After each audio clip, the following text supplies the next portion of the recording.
Defense News. It's proudly sponsored by Navy Federal Credit Union.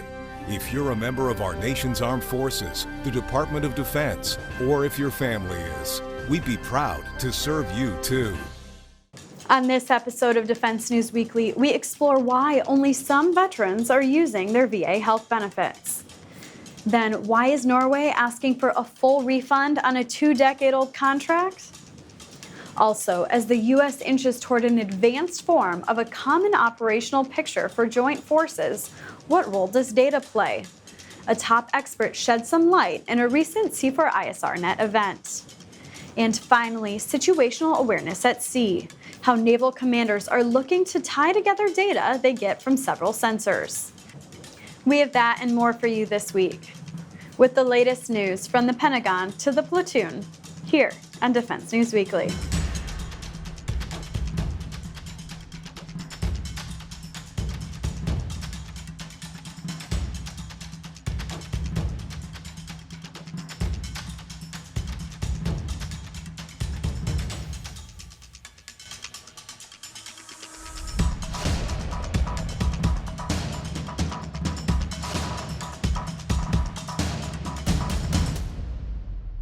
Welcome back to Defense News Weekly. I'm Andrea Scott. A RAND study found that of 60% of veterans who are eligible to use VA health benefits, less than half actually do. The group least likely to use their benefits? Female veterans over 50. Daniel Woolfolk recently spoke to an AARP expert about the problem and potential solutions. Amy, welcome. Hi, thanks for having me on the show. A RAND study shows that less than half of eligible veterans are using the VA health benefits. Do you have any idea why that is? You know, it really is a bunch of things really together that are causing this. We know that the enrollment process is confusing for people. There's a lot of confusion about the qualifications, which programs you're eligible for. Some veterans are eligible for certain aspects, others are not eligible for those, but they may be eligible for other things. So part of the problem is just the clarification of the process and the qualifications. And another study shows that there's one particular demographic that is least likely to use them. Who is that?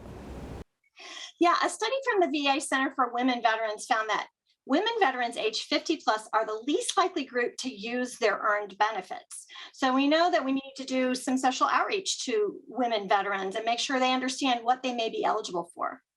And what are some of the solutions? I know AARP has some tools. That's right. So AARP, to try and simplify this process to make it easier and more understandable, AARP has created the AARP's Veteran and Military Family Health Benefits Navigator. It's free. It's a one-stop resource to help you kind of navigate through the maze when it comes to VA health benefits. So it kind of brings together the information and the crucial things that you need to know about qualifications, along with all of the key resources and the links and the phone numbers for the organizations that can help you even at the local level. Can you tell me a little bit more about the Navigator? Well, it includes critical information about healthcare benefits from the U.S. Department of Veterans Affairs and also the Department of Defense. So you can learn more about the healthcare benefits that are provided through the VA and the DoD, and understand how to qualify for them, how to apply, how to enroll in VA healthcare. You need to understand how you can combine Medicare and Medicaid with your VA benefits to expand your options.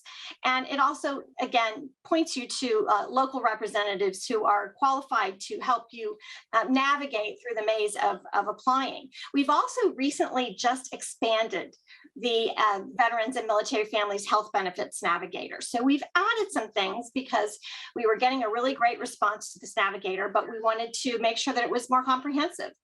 So we have added information about the Women's Veterans Healthcare Program, about the specialty emotional and mental health services, about the specialty dental, oral, hearing, and vision services, really crucial things.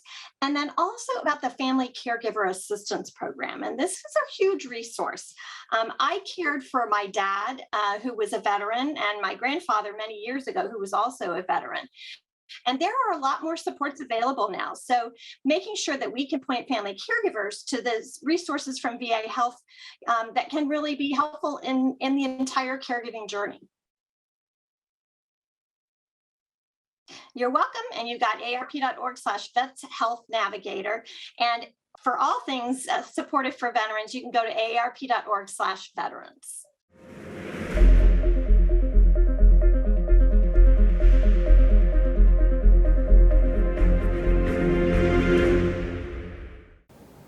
And now for defense dollars. Norway doesn't think a French helicopter manufacturer they've worked with for 2 decades can deliver. The NATO country has terminated its 2-decades-old contract with NH Industries for 14 maritime helicopters, citing delays, errors, and time-consuming maintenance. The defense minister said on Friday that the move was, quote, a serious decision. The Norwegian Defense Ministry said it will return the NH-90 helicopters it has received so far and expects a full refund of the nearly $525 million it paid. Defense Minister Bjorn Aldgram said that no matter how many hours their technicians work and how many parts they order, it will never make the NH-90 capable of meeting the requirements of the Norwegian Armed Forces. NH Industries said in a statement that it was disappointed by the Defense Ministry's announcement and that it had not been given an opportunity to discuss its latest proposals. The company also considered Norway's move to be, quote, legally groundless. Defense News has confirmed that a Russian microchip maker is considering leaving Taiwan in response to economic sanctions targeting Moscow over its invasion of Ukraine. In March, the Kremlin included Taiwan on a list of unfriendly nations, and Deputy Trade Minister Vasily Shepak said Taiwan had stopped shipping microchips to Russia. The Russian-based company MCST, which produces Elbrus microchips, said in early June that it could move its production line from Taiwan, the world's leading producer of semiconductors, to the Micron-based plant in Zelenograd near Moscow. Russian media reported the potential move, citing MCST officials, and Defense News confirmed the information through a source with knowledge of its business dealings. Micron is jointly controlled by AFK Sistema and Rostec, 2 Russian industrial conglomerates, and produces microchips for use in the military and in the civilian world. The U.S. Air Force has awarded contracts to 3 companies for the first phase of a new program to develop an air-to-ground stand-in attack weapon that the F-35 jet could use to destroy enemy air defenses. Lockheed Martin, Northrop Grumman, and L3 Technologies said this week the service selected them for phase 1 of the SAW program. The 3-month contract, each for $2 million, were awarded in May. And that's according to the Air Force Life Cycle Management Center's Armament Directorate. The Air Force signaled it was preparing to move forward with the SAW and supporting documents for its proposed fiscal 2023 budget, which for the first time requested $78 million to start procuring 42 of the weapons. The Air Force said this weapon could allow it to strike enemy targets that create an anti-access area denial environment and can be rapidly moved. These potential targets include integrated air defense systems, ballistic missile launchers, land attack and anti-ship cruise missile launchers, GPS jammers, and anti-satellite systems. And that's it in the defense world. When we come back, the latest headlines from around the military and a look at the Navy's move to develop tech to see what's both above and below the water at the same time.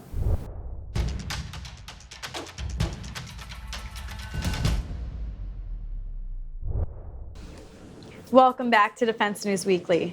Navy ships and planes are full of sensors with data going every which way. Commanders want to get control of the data and manage it better. How exactly? Todd South has the answer in this week's Mil Tech.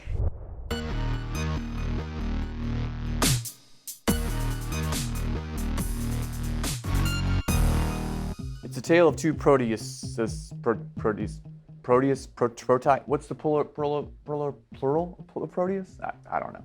Anyway, the military has 2 situational awareness programs in development named after the same Greek mythology character, and we're here to talk about it. For sailors, it's called Maritime Domain Awareness. To make it a reality, the U.S. Naval Research Laboratory launched a pilot program in January 2022 known as Proteus. In tech speak, Proteus is, quote, used to identify, query, and filter maritime vessels based on user-defined criteria, end quote.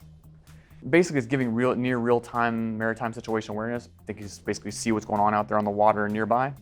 In plain old Marine speak, it's taking a ton of data and synthesizing it to tell commanders what's out there, on, above, or under the water. And this program isn't only for wartime considerations. The NRL lists Customs and Border Protection, Homeland Security, Coast Guard operations, Department of Transportation ops, the National Oceanic and Atmospheric Administration, among others, as users of this analysis tool. So it gets a lot of bang for its buck. Uses include countering illegal fishing, scanning maritime protected areas, conducting search and reconnaissance, protecting critical infrastructure, environmental protection and response, maritime law enforcement, and sexy, counter-smuggling operations. Now, for the Marines, they've always got to be different, right? Am I right, guys? No? All right. Well, they've got to have their own situational awareness tool, identically named program, also called Proteus, developed by the Defense Advanced Research Projects Agency, or DARPA. Think stealth bomber and all those cool sciencey things you see in movies. That was handed off by DARPA to the Marine Corps Warfighting Lab in 2021, so they've had it about a year or so. That Marine Corps Proteus program, or Prototype Resilient Operations Testbed for Expeditionary Urban Scenarios, it's a mouthful, ran through experimentation with Marines from 1st Battalion, 2nd Marine Regiment back in 2021, so they've had about a year or so to kick the tires on it. The urban-focused situational awareness software gave Marines the ability to visualize and manipulate their electromagnetic footprint, or EW. They used automation for logistics support, and they got analytical data to help plan tactics and force packages that they need to do on an urban mission. Very urban-focused versus the maritime, but both kind of blend somewhere in the Marine Corps. The Marine Proteus system uses three main components: the Ultra Composer, the Parametric Data Service, whatever that means. The Ultra is kind of a virtual test environment or sandbox for experimenting and analyzing data for the area of operations, kind of like a simulations room. The Composer has logistics and electromagnetic data to help shape the plan, so they kind of know what they're looking for, know what they're spotting, and also can plan out the logistics they need. And the PDS, or the third portion, includes maps, models, and other software gizmos to help incorporate all three, building this kind of fused picture, kind of like think about the software engine behind your favorite video game, but for tactical leaders. It sounds similar, right? One's for cities, other for the sea. Both are relevant to Navy and Marine commanders, which expect to be more intricately linked and supporting each other in future operations. That's definitely a change from the last few decades of mostly land-based operations for the Marine Corps. And they're not alone. Across the services, the DoD is trying to find ways to bring all the data at its fingertips together. So maybe a third Proteus, Protei, still nothing on the plural? Okay. That's happening in the Army with sensor-to-shooter networks, and in the Air Force and Space Force with recent space domain awareness events. Oh, and that Greek mythology character reference, Proteus was an old shepherd of the sea, basically watching sea life, who lived on an island at the mouth of the Nile, kind of like a prophet-like lookout, or recon, really. Marines could get behind that, maybe. So it kind of fits. Maybe there's a third or fourth Proteus, Protei. I'll look it up next time. We'll keep your situational awareness up by tracking these and other stories. Reporting from Military Times, this is Todd South.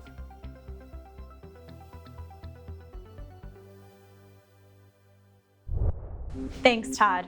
And now for news from around the military. All naval air forces had a safety stand-down this week following a string of crashes. During the one-day safety pause, units were to review risk management practices and train in threat and air management processes. The safety pause comes amid at least 3 Navy and Marine Corps aircraft crashes in 10 days, 2 of which were fatal. 5 Marines died June 8th when their Osprey crashed in a remote training area of Southern California. And in the Navy, the pilot of an FA-18E Super Hornet died June 10th after another California crash. And the Secretary of the Navy has issued letters of censure for 5 officers for failing in leadership roles during the July 30th, 2020 amphibious assault vehicle sinking tragedy off the coast of California. 3 Marine Corps officers and 2 Navy officers, which include a Marine Lieutenant General, Colonel, and Lieutenant Colonel, and 2 Navy captains, received secretarial letters of censure, which are administrative actions but bear no legal weight. 8 Marines and 1 sailor were killed in that incident. And in some positive Navy news, the skipper of the amphibious assault ship Iwo Jima took his massive crew of 700 sailors to see Top Gun Maverick at a local theater. Great balls of fire. When we return, our personal finance expert shares best practices for using any extra cash you might have.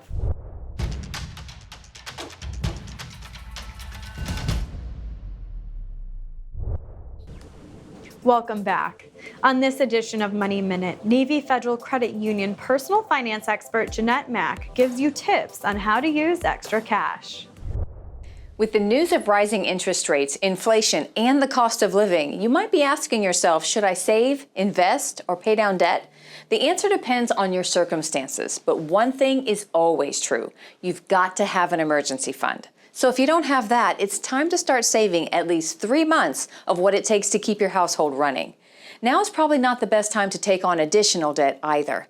Once you've saved, the next thing to do is pay down your highest interest rate debt or consolidate all your debt into one monthly payment. Even though rates are rising, it may still be the best option to help you get a handle on your bills and pay off debt faster.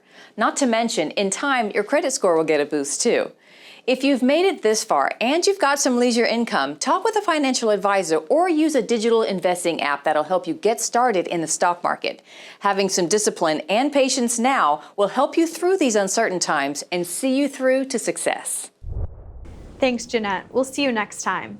For more around-the-clock coverage of military and defense stories, head over to Army, Navy, Air Force, and Marine Corps Times.com and DefenseNews.com for the latest updates. And to get a curated list of top stories in your inbox every weekday, subscribe to our Early Bird Brief. And make sure to follow us on Facebook, Instagram, Twitter, and YouTube. When we return, highlights from our recent talk with one of EUCOM's top data and cyber chiefs.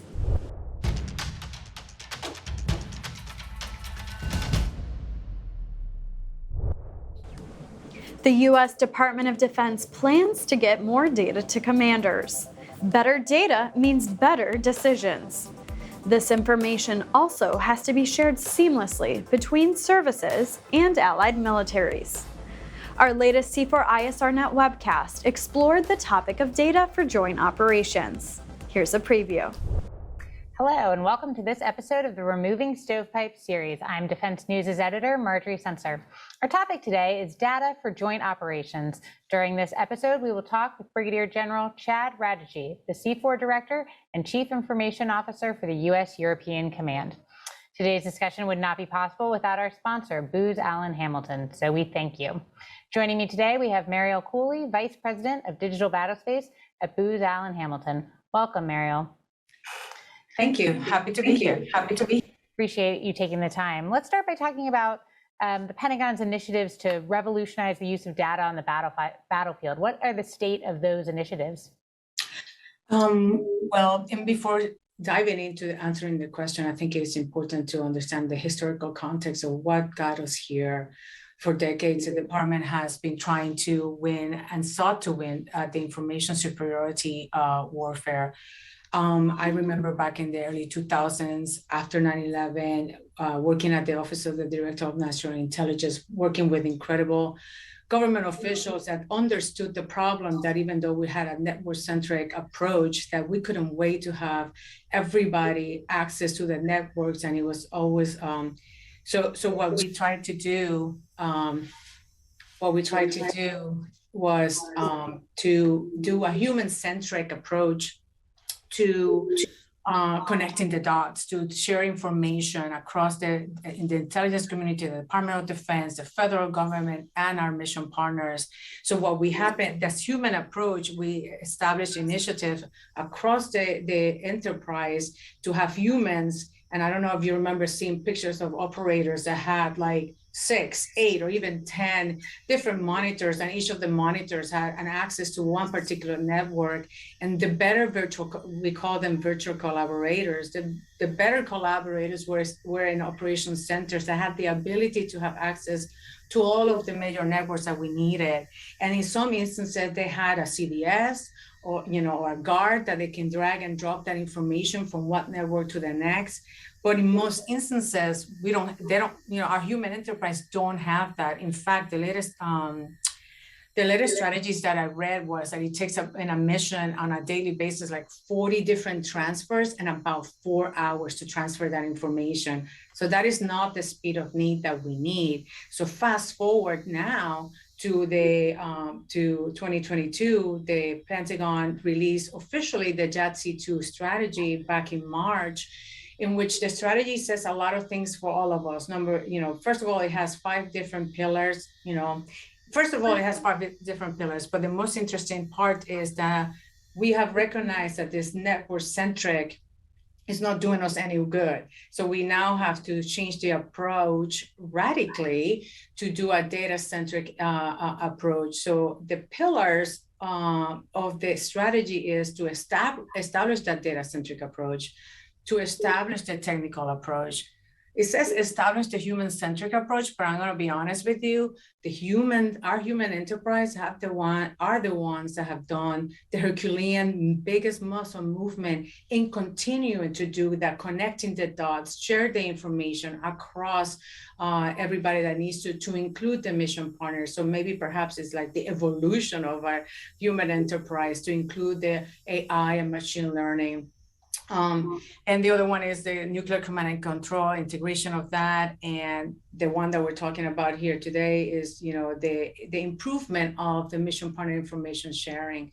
So that strategy has set the environment of what different, the different initiatives. There are several initiatives from organizational restructuring of the department, like the Chief Data Artificial Intelligence Office was just established this month. There is also different initiatives from the commands, the services, some of the agencies. We have, from the Army, we have the Project Convergence, the PC-22 that's happening pretty soon. We have the Army's Rainmaker. We have the Air Force Advanced Battle Management Systems, ABMS, Navy's Project Overmatch. We have CENTCOM with their collaborative partner environment. We have Air Force MPCO under the direction of Rick Kellogg. They're doing a SABR, a secret and release demo. The Joint Staff is working with the UK's, and it's interesting that even the UK folks they're having their own equivalent strategy from our JATC2 that they call in the multi-domain integration change, something. I forgot the MDICP, so a program. So a lot of things are happening.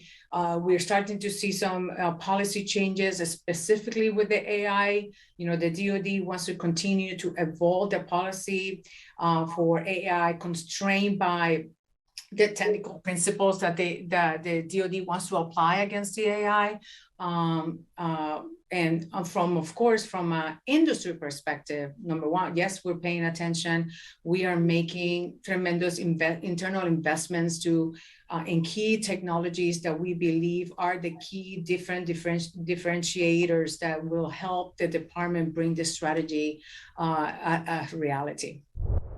If you want to see our popular live events, visit defensenews.com/events. And that's all we have time for this week. Please visit us on militarytimes.com and defensenews.com for more coverage. Thank you for joining us, and we'll see you next week.